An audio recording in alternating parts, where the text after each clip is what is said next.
Okay. Commissioners Court of Brazos County will meet in regular session on January the 28th, 2025, 10 a.m. Commissioners Courtroom at the County Administration Building, 200 South Texas Avenue, Suite 106. First item on the agenda is invocation, pledge of allegiance to the U.S. and Texas flag. Commissioner Cottle will lead those. Lord, thank you for coming to save us, for your beautiful gift of this life, for our health and our families, for this community. Thank you for those that stand in the breach to keep us safe, for our first responders, our military men and women. Ask especially your peace upon those who have suffered loss, especially with lost officers and injured firefighters recently. Ask that you bring us closer to you, Lord, so that we may be closer to each other in you. For these things we ask. In your name, amen. Amen.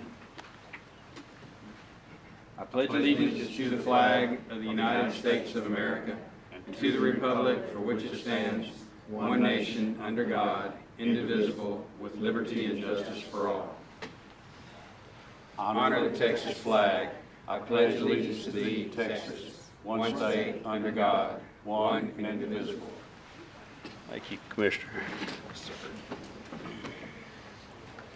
Second item on the agenda is a call for citizens' input and/or concerns, and we've got several that wanted to speak. Cal Good.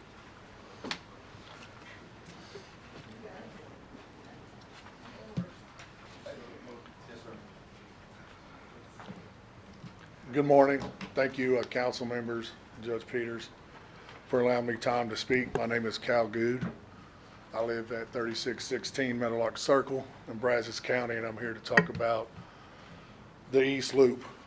And I'm not here to talk about, logistics and stuff like that. I'm here to tell my family story, represent my family and the heritage, And the East Loop is proposed to go right through my grandpa's house and his land on Dillashaw Tap. And, growing up, my grandfather came here in the late 60s to provide for his family, chase a job, and set a foundation for generations to come. And as that land is turned into and passed down through our family, which now my mother and her sister, his two daughters live on. And there's a lot of family history, blood, sweat, tears, like a lot of people in Brazos County that this East Loop's affecting. I remember 4 or 5 years old, going out there learning how to do chores, setting the foundation for my life about how to be a man, how to stand up, how to carry on family lectures. The 22 acres turned into me building fence, hauling hay, learning how to be a man. I remember many times my grandpa would tell me to go do some chores, and I'd come in and say, I'm done. You want to go check it? Well, if it's good enough for you, it's good enough for me. Never failed.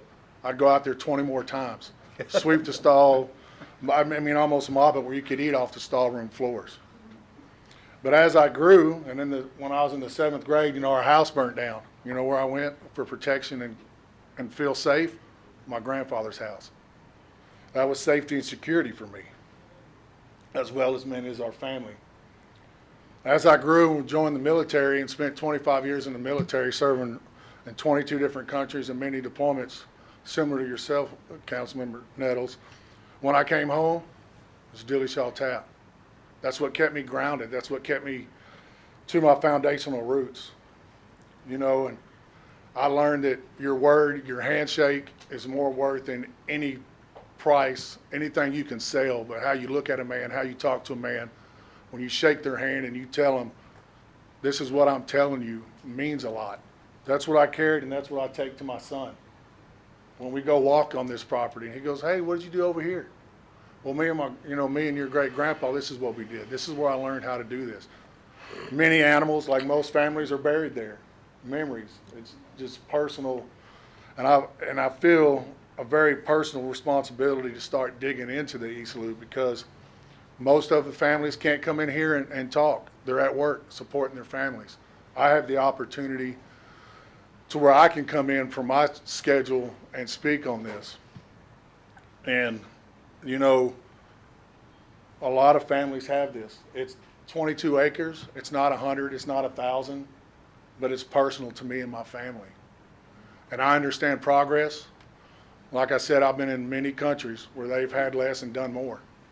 And I would just urge the council to listen to what the people and the voters are saying, in Brazos Valley and take heed and just know that it's a very deep concern for us that have smaller pieces of the pie.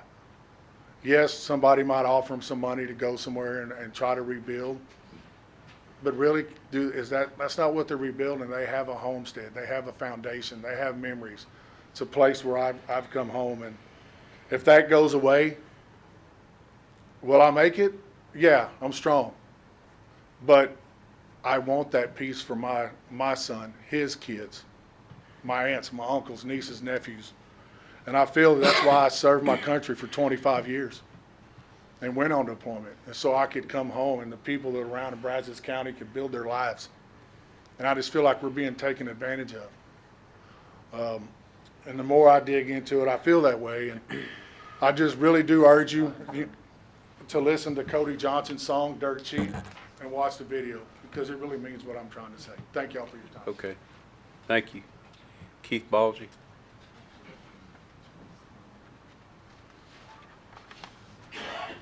Good morning, Commissioners.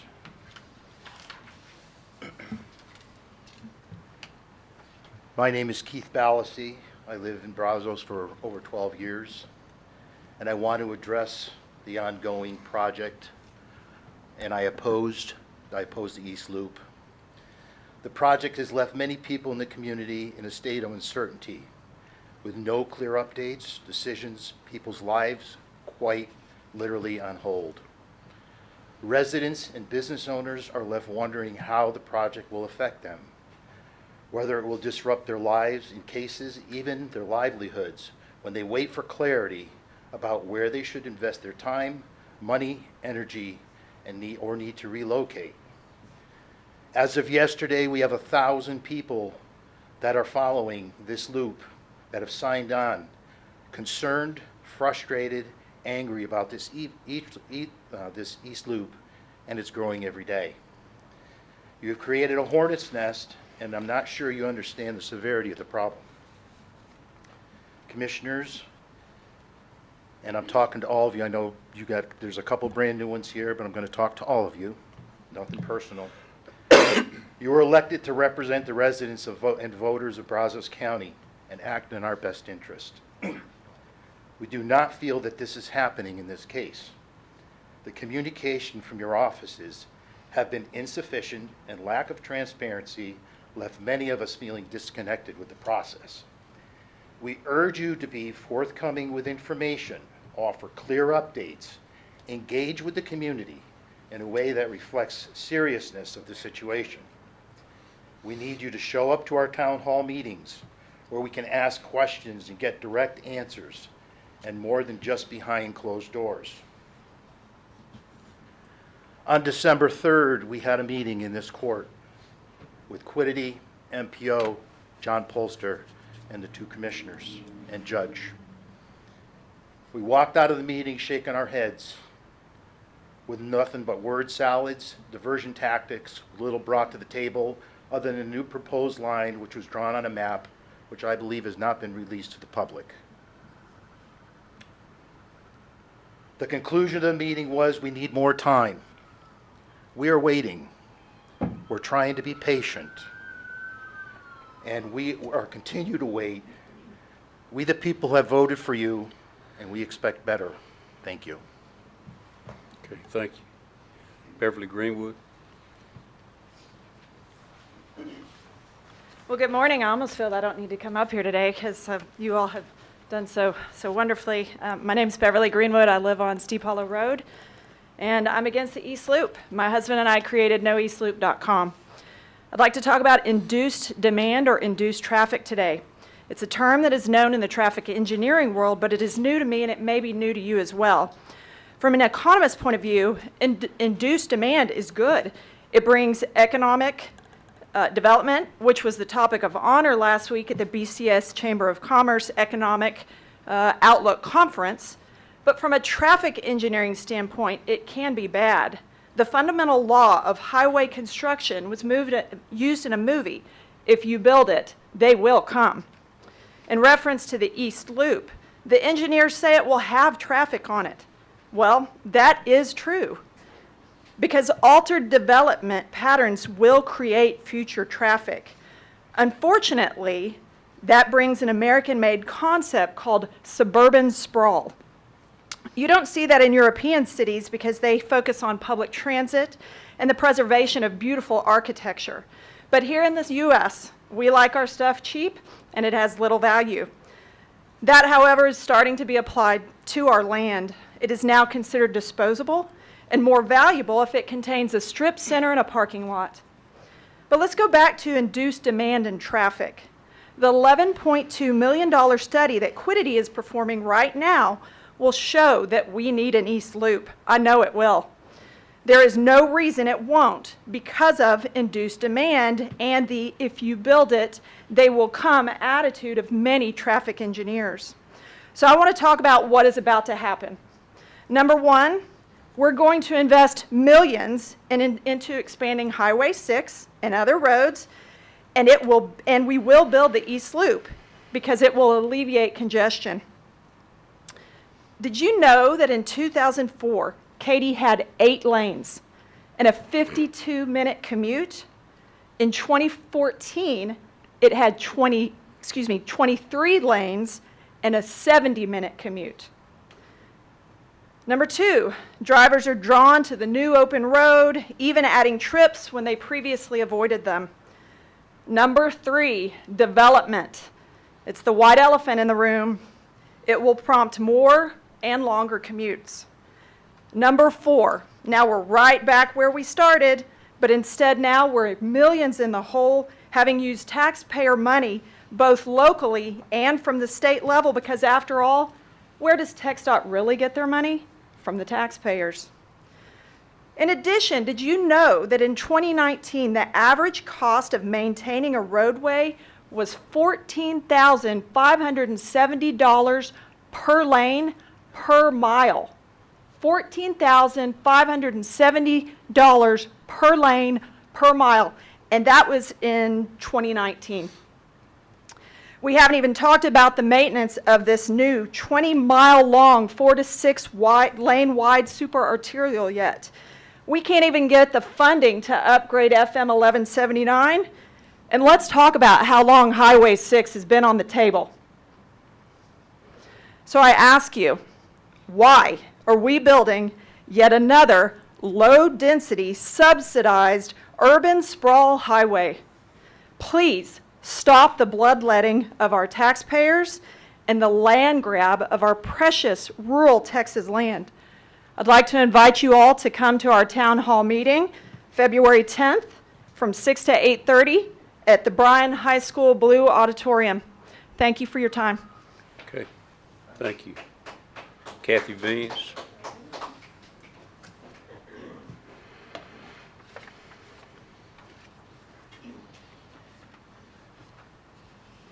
Good morning, Judge, Commissioners.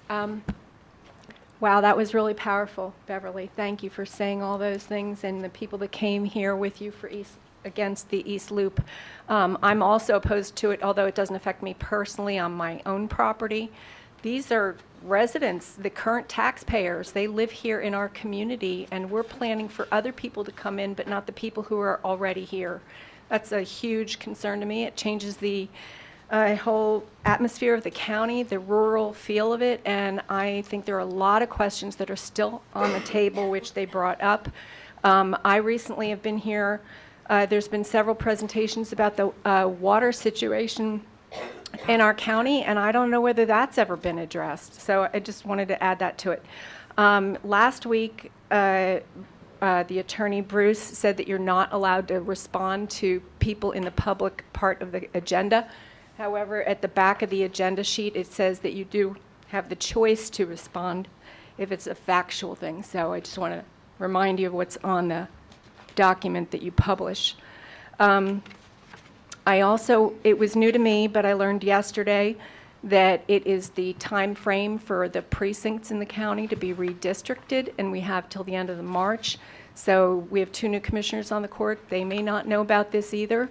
But by law, we're not supposed to have precincts of fewer than 100 residents, and we have a ton of them with fewer.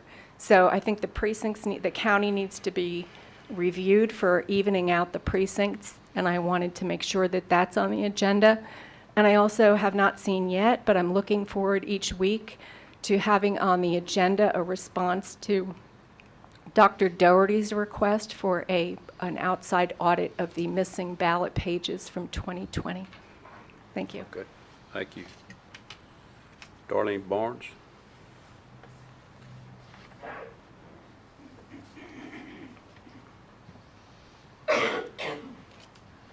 Good morning.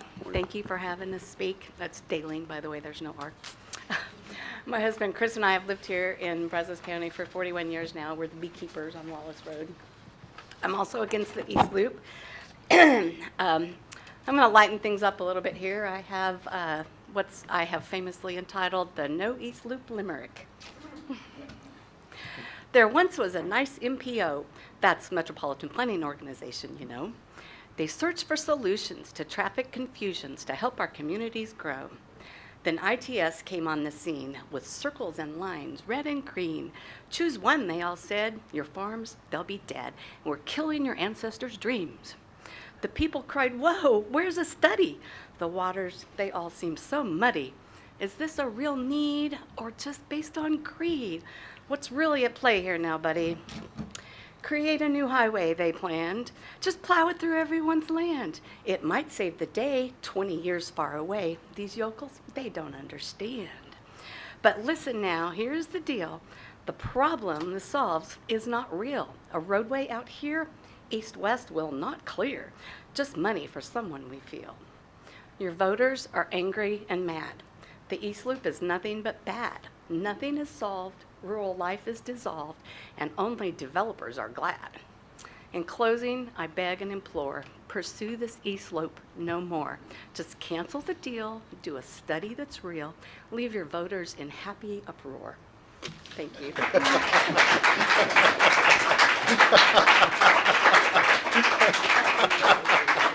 That was great. Thank you. Cindy Wiley.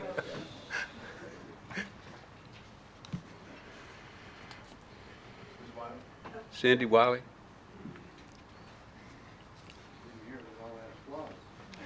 It's true.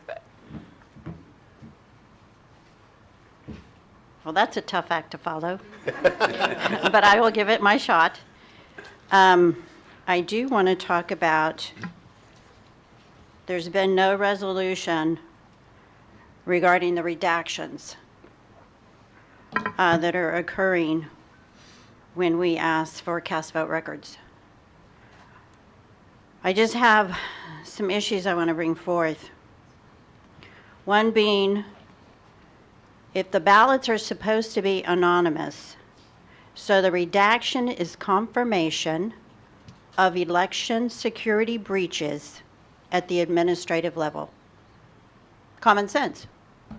It actually opens up that door that there are security breaches that have been occurring since 2016 when this county went to countywide voting. There's a court case, Bruce, I'm not sure if you've read it or not. It's Sewell versus Chambers. It's a 1948 case. And I got this out of Westlaw. It says the right to have the ballot at an election kept secret will be protected unless public policy demands otherwise. But secrecy of the ballot will not be protected where secrecy shields corruption in an election. If we can't see the precinct number, we can't see the polling location, we can't detect fraud. We're stuck.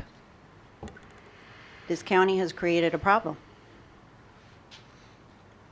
It is one of the fundamental policies of our law that the ballot shall be secret, and this right shall be protected unless public policy demands otherwise. This court emphasized this rule of law in Texas Public Utilities Court versus Holland. Writ dismissed, but in this case, in the cited case, the precise question now before us was not present by that appeal.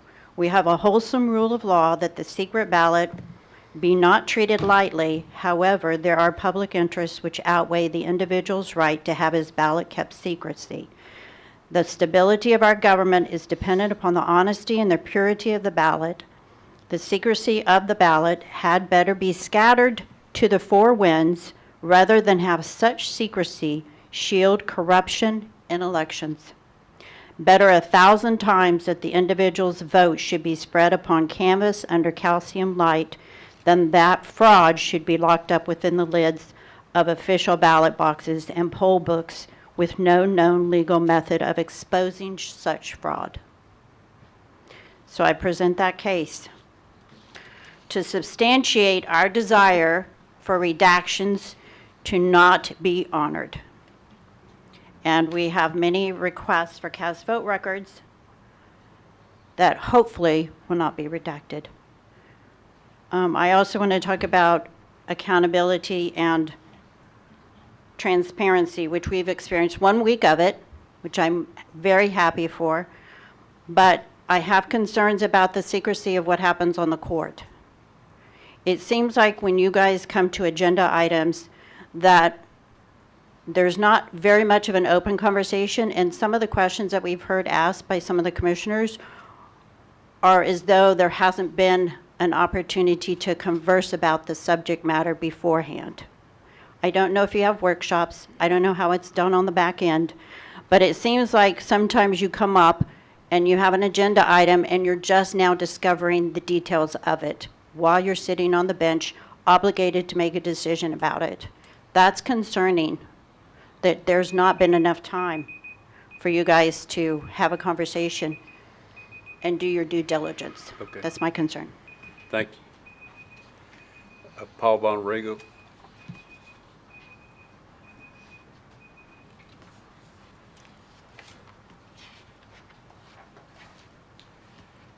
Good morning, Commissioners.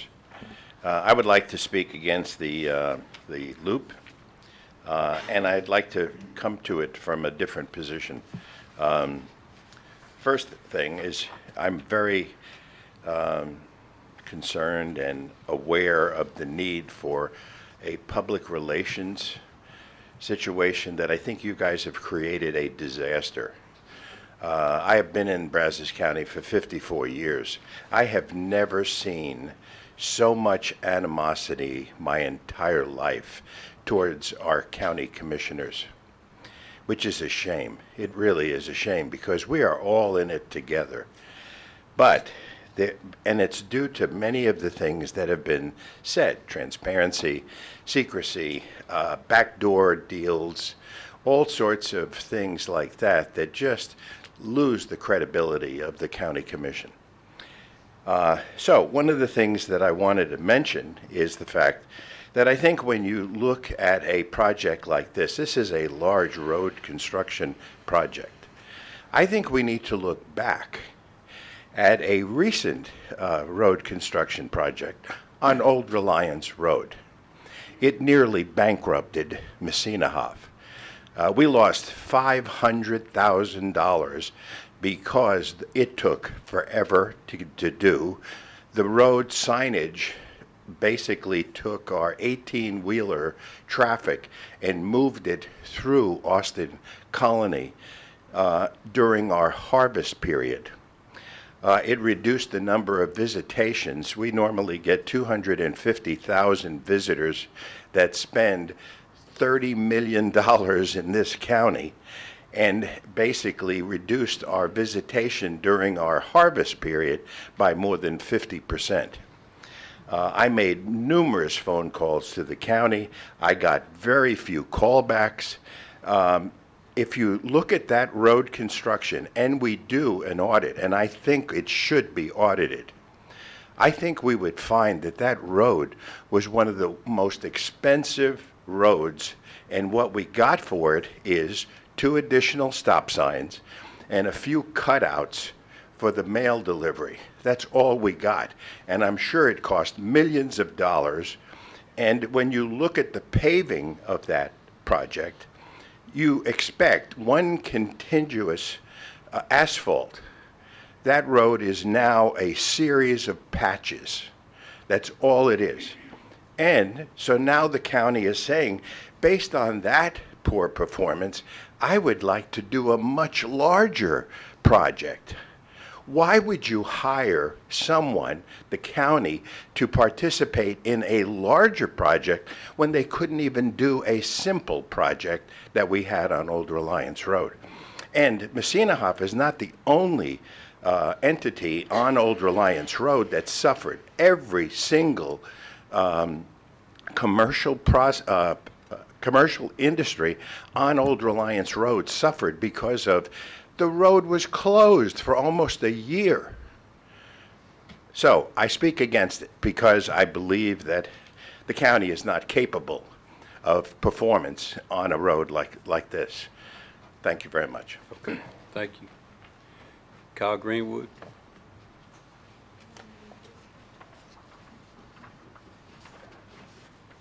Good morning, gentlemen. Kyle Greenwood, Precinct 2. First, I want to say, Daleen, what a spectacular limerick and what a creative way to express yourself. And I appreciate that because you got so many points across. And at the same time, you brought a smile to everybody's face, and I think it's a good thing. When I was here on Friday, I had a specific request. And after reviewing the video over the weekend, it occurred to me that that request may have come across in a disrespectful manner, and I want to apologize to each and every member of the court and to you, Judge, if it was received that way, because it was not intended as such. I want to express that I'm frustrated, as I think are many of the citizens of Brazos County. We're frustrated at what we see as a lack of response and a lack of opportunity for engagement with you, our elected officials, on this important topic. In preparation for the town hall, which you've heard about that we have coming up on February 10th, I've been cataloging all the response on the interactive map on the Quiddity website. Well over 90% of all the comments that I've cataloged, and I may not have them all, but well over 90% are opposed to the East Loop. And it's frustrating that I don't see any delay or any slowdown in the progress of this project.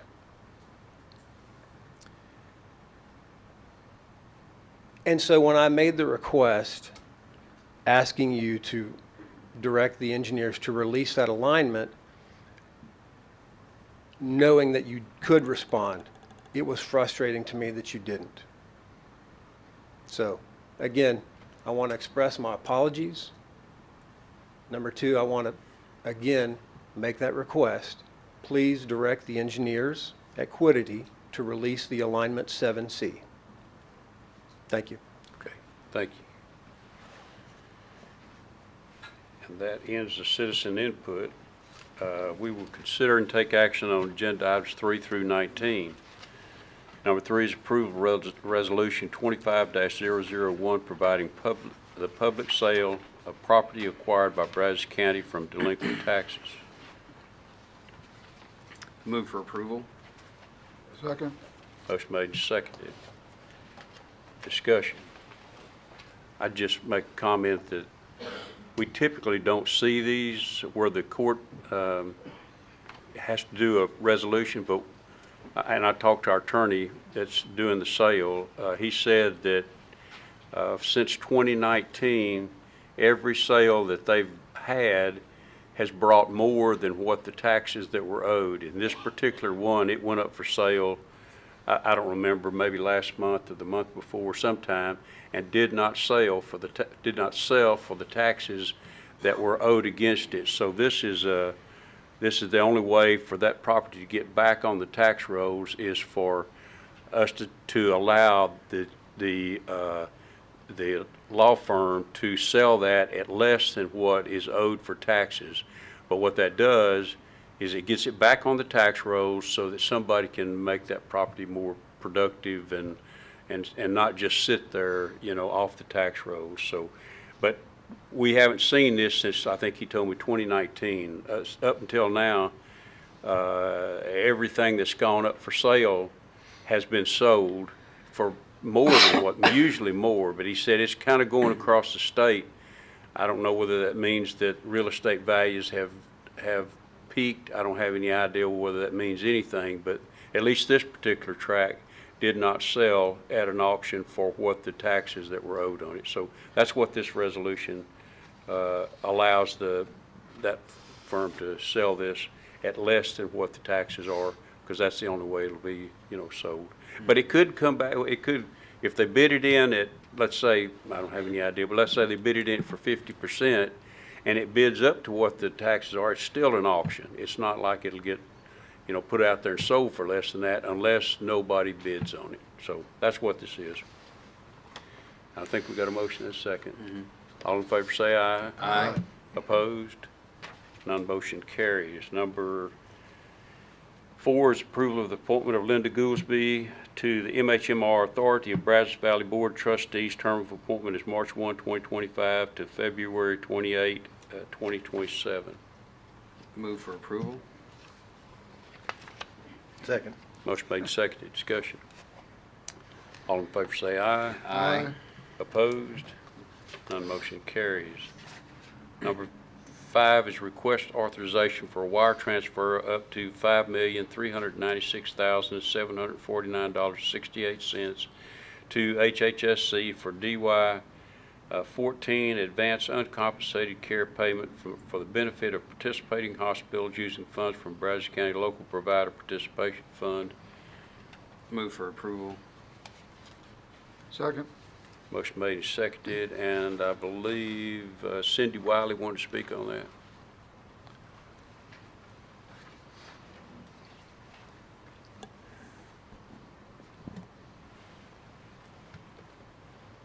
Thank you, Judge. I appreciate you commenting on agenda item 3 and explaining that to us.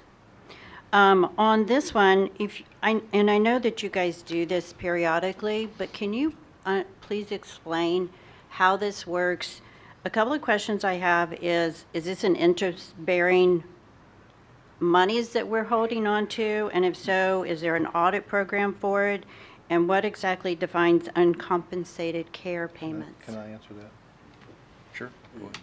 Cindy, let me see if I can't put this Okay. at ease for you. This is a pass-through. Every time you go to the hospitals add 7% to your bill. And it's all for this single purpose here. So all this money is just a pass-through through the county to HHSC. Do we collect interest if we're holding it in a checking account, or? It collects interest, but all that interest is also hospital money. It's everything that comes into that fund is hospital money. It comes from the hospitals, and it then gets sent up to the state, to the feds, and then what they get out of it is that there's some match funds that come back. It's actually whatever gets sent up, there's money more than that gets sent back to the hospitals, not to the county. Okay, so is this done in all counties in Texas, or just unique to us? I don't know about all counties. You had to agree to it, and the counties had to. I mean, it could have been done in cities. It could have been done in counties. There are a lot of entities, but you've got to have a government that is willing to do the pass-through. And in Brazos County said we'd do it. I don't remember 2009. I don't remember exactly what year we started doing it. But the hospitals came to us and wanted us to do a pass-through because it meant that they were actually getting reimbursed for funds that was costing them for that was uncompensated. Okay. That's what it was. Thank you, appreciate Okay. it. We got a motion and a second. All in favor say aye. Aye. Opposed? None motion carries. Number 6 is approval requested of Fleet Services to transfer a 2006 E350 known as asset A0010000640 from the jail division to facility services to remove a 2000 Chevrolet Express known as asset 17000155454 from facility services. Move to approve. Second. Motion made, seconded. Discussion. I just want to make the comment, because I was in the car business for so long. Here's a 25-year-old Chevrolet van that only has 67,000 miles on it. That's unheard of, so anyway, Well, it gets used when it's needed, I guess. You I know. guess so. All in favor say aye. Aye. Opposed? None motion carries. Number 7 is approval, acceptance of assignment of commercial contract improved property at 2504 Kent Street, Bryan, Brazos County, Texas. Move to approve. Second? Motion made and seconded. And so this is the property on Kent Street there across from Lamar, what used to be Lamar Junior High. I don't know what they call it now, BISD. It's changed, but they're on, Kent Street comes off of Villa Marie. This is the property that we've had a need with 911 dispatch to expand. The originally 911 was set up in 1988, I believe it was, and they've remained in that same facility, and they've kind of done some remodel over there, but they have run out of room, and they've got growth needs, and so this is the plan for this property would be for them to relocate over there with 911, and then we contract with 911 to dispatch for Brazos County and City of Bryan for all our emergency services. So we needed we're in the process of trying to get that property bought, and we needed an engineer to take a look at the building and make sure that it's in good enough shape, and we don't buy something that we're not aware of. We got a motion and a second. All in favor say it. We had somebody to speak on that one. Oh, was there one? Okay, sorry. Okay. Thank you for explaining that. I thought that was the property for the 911 dispatch. I was just curious about the property, trying to do a little research, refreshing my memory about when it came up in court before. And I was curious about the property taxes that are paid on the property. And it turns out that the property taxes have been going down every year on that commercial property. And I've never heard of a situation in Brazos County where our taxes went down. I think that's amazing. I want to know how they got that, because I want that too. In 2019, the property was taxed at $40,342, and it decreased every year. And in 2023, it was $32,334, and in '24, it was $32,334. So they had a property tax freeze for 2 years. I never heard of such a thing. Is there an explanation of how this property taxes have been assessed and paid, and also who pays the property taxes? What happens to those property taxes that are coming into the county, and when the county buys it, what's the situation with the tax effect? Okay, so I don't want to step across the line and discuss something that may not be pertain to it, but I can tell you in general that commercial property can be valued at what it's worth, what the market value is. I think it can. We don't do this. That's the appraisal district that does it. But I think it could also be valued at what it brings in from lease. For how they lease it. And this property's been vacant for a while. So if that's how they're valuing it, then maybe that's why it went down. We don't deal with that. That's Okay. the appraisal district. That's really a question you'd need to ask them. Okay, and then once the county buys the property, does somebody pay property taxes on that? It comes off the road. The county will own it then. It will come off the tax rolls. Okay, so there's no property taxes paid on it once the county purchases it? That's correct. Okay. Let's see, we've got a motion and a second. All in favor say aye. Aye. Opposed? None motion carries. Number 8 is approval to purchase election equipment upgrade supplies from Hart Intercivic in the amount of $25,690.04. Judge, I move to table this until our next meeting until we can get some clarification on part of the contract. which has to do with the professional services. It says includes up to 8 days of service. Yet they charge us the full amount, but includes up to, I mean, they could come in here and do 1 day or 2 day and still charge us the same $11,650. So that's why I'm make the motion that we table this until we can get that clarified. So let me ask, is there anything timely about, because we have Trudy here, is there anything timely that if this needs to go in? I mean, No, it's not necessary to be done today, but this is just a quote for what they expect for it to take. They expect it to take 8 days to come in and do the upgrade. If it is not, then we only pay for the services that they render. Yeah, This but is just a quote. It doesn't say that. It says includes up to 8 days of service, and then it has the list price of $11,650. So that leads you to believe that no matter how many days they spend, if they spend 3 days, we're going to still spend $11,650. So that's the only thing I'd like to clarify. I think everything else was fine, but I don't want them holding us up if they're not going to actually do the work. Okay.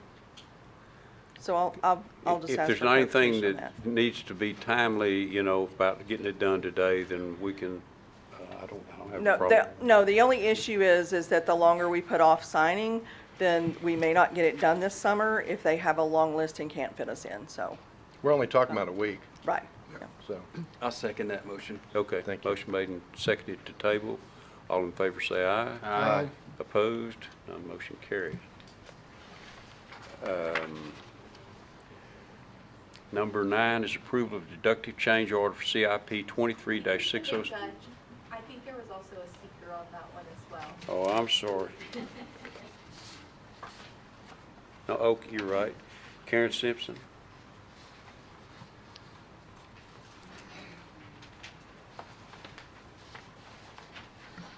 Thank you. Good morning, Commissioners, Judge.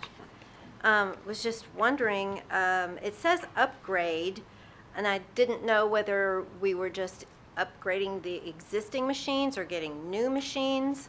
So that's one question. So I think it's a software upgrade, I believe. Is Software that upgrade. correct? It's software upgrade. Okay. So my next question doesn't matter. I was going to ask if we were short of machines or if they were broken or anything. It's just an upgrade. They didn't malfunction during the Oh, no. election.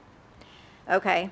I also want to take this opportunity, since we're discussing the election machines, to emphasize that Elon Musk, the head of Doge, has announced that voting machines are dangerous and easily hacked. The man puts rocket ships up into the air and manufactures Tesla machines, and he's been coding computers since he was 9. And he says he's going around America saying he does not think that voting machines should be used at all because of how easily they can be hacked. And I am frustrated that we still continue to use our tax dollars to fund this travesty. Thank you. Okay, thank you. The good thing, Judge, is that we don't have to buy electric cars anymore if we don't want to. Aren't you glad maybe you should be back in the car business now? Kathy Beans?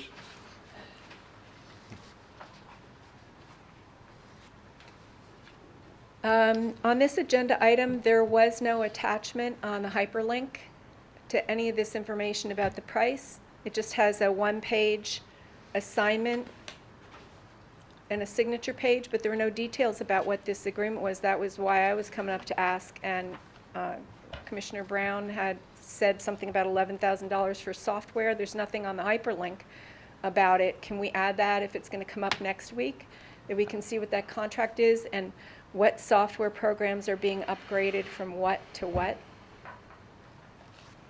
That $11,650 you're talking about was for the professional services for them coming in, which equaled $1,456 per day. Right, so we So- usually check the hyperlinks on the agenda to see what's behind it, and those details are not in the hyperlink. Oh. So could you just make sure that it's added? Okay, I mean, I wasn't aware of that. Yeah, I don't know of any reason why that, you know. okay, thank Okay. you. I don't even know what a hyperlink is. So- Well, it's just the way you can go online and look at that agenda item and then click on that link, you know, that it'll take you to that backup. Oh, okay. Commissioner, if I may, the vendor marked that confidential. Oh, So okay. we do not post that stuff until it goes through our internal process and potentially to the Attorney General's office for a comment or determination on the actual confidentiality of that. That's not saying that we think it's confidential. The vendor does that, and so we honor that request until such time as it can be vetted properly. Okay, so there may not be if this comes up next week, then there may not be a hyperlink if they have requested it. I mean, I guess ultimately we could get Attorney General's opinion, which may take 6 months, but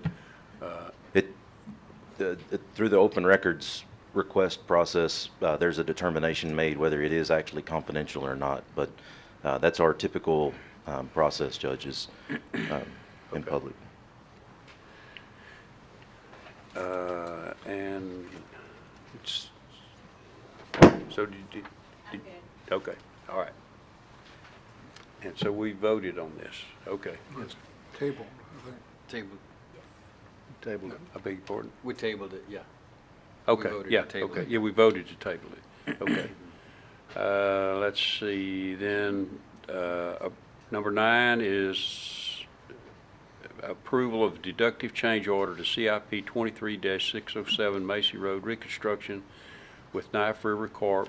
In the amount of $220,218.71, decreasing the total contract amount to $5,250,674.24.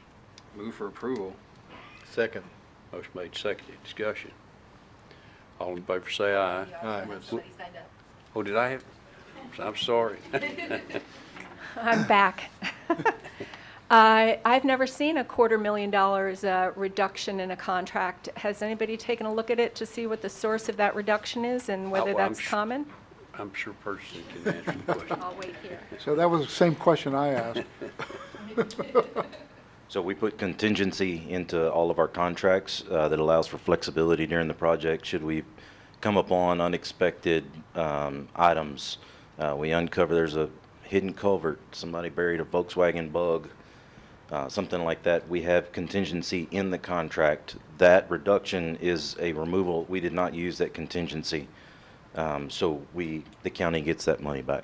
So is that a normal, you have a Yes. contract You- price? If you go back and look at all the agendas in the past, you'll see a number of those whenever we finish out a contract. Any money remaining in contingency is taken out of the contract. Is the contingency a standard percentage of the original contract, or is it determined by each individual project? It varies per project, depending on the complexity, primarily the complexity of the project. Okay. Now, we have not voted yet. Correct. All in favor say aye. Aye. Opposed?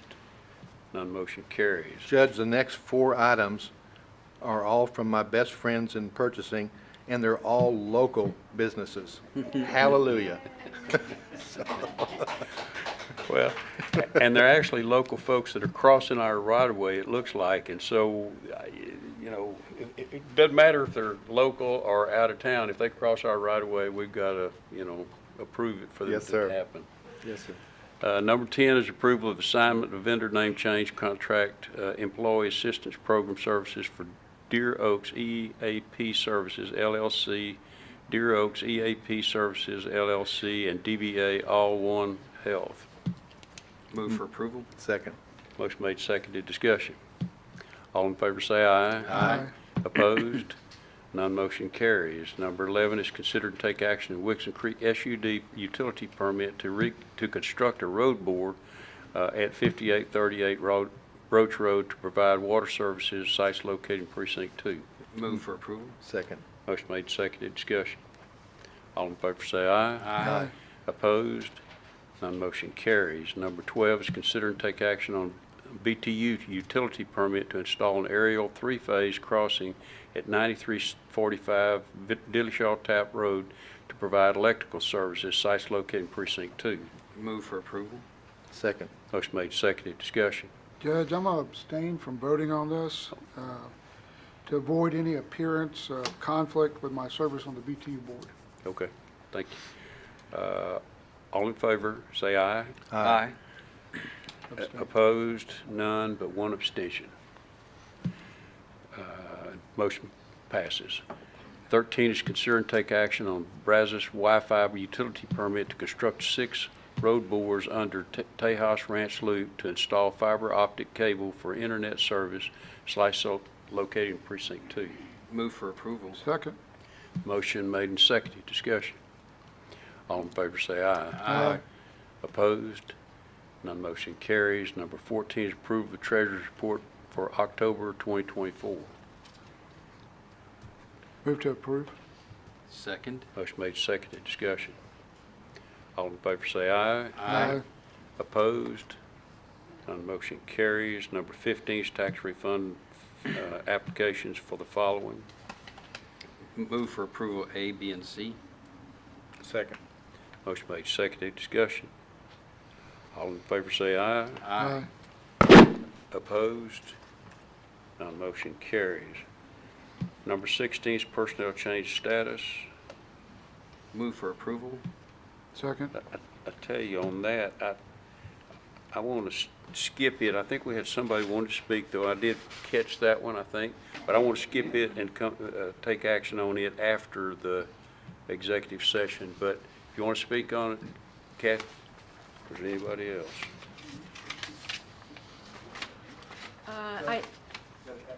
We're going to take this item up later. That would be the appropriate Okay. time for her to speak. All right. Is that okay? Okay, so we'll skip temporarily the personnel action, change status. Number 17 is payment of claims. Move for approval A and B. Second. Motion made and seconded. And I think we had Karen Simpson who wants to speak on that. Yes, thank you, sirs. This payment of claims comes up weekly, and when you click on the hyperlink, it shows 16 pages of payees, 165 of them actually, with multiple checks to each of them, totaling for this week $1,536,607.41.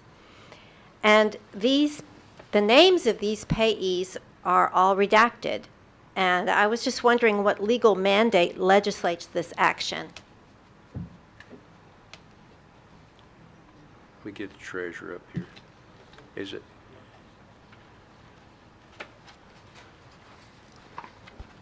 So the hyperlink that's on there is redacted so that all the payee names aren't out there on the internet, and we would get fraud with requests, change bank accounts, since it already has the names, invoice numbers, so we're trying to reduce that. If you submit an open records request, I can send it all to you, unredacted. Okay. Thank you, Christian.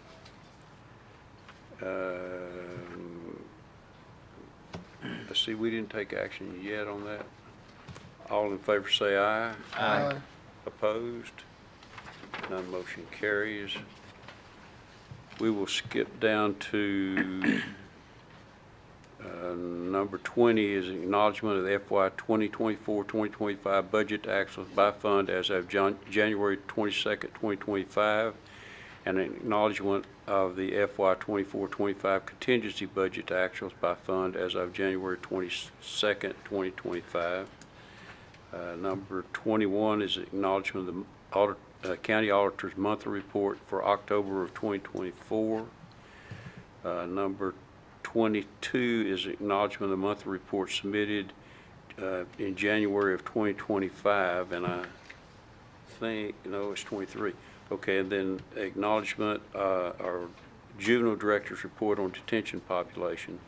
And I don't think Linda was here, but I believe I had Cindy Wiley. Is that the one you want to? No, you want to speak on 22. I missed it again. Come on up.